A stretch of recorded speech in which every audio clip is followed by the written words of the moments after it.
You ask Tiger to solve. This deals with linear equations with one unknown. The final result is d equals 4. Let's solve it step by step. Group all d terms on the left side of the equation. Subtract 10d from both sides.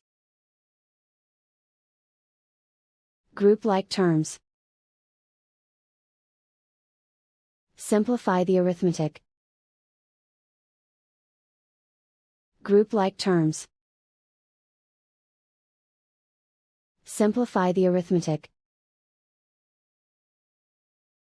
Group all constants on the right side of the equation. Subtract 9 from both sides.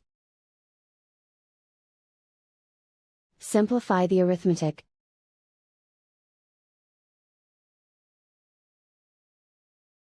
Isolate the d. Divide both sides by -4. Cancel out the negatives. Simplify the fraction. Cancel out the negatives. Find the greatest common factor of the numerator and denominator. Factor out and cancel the greatest common factor.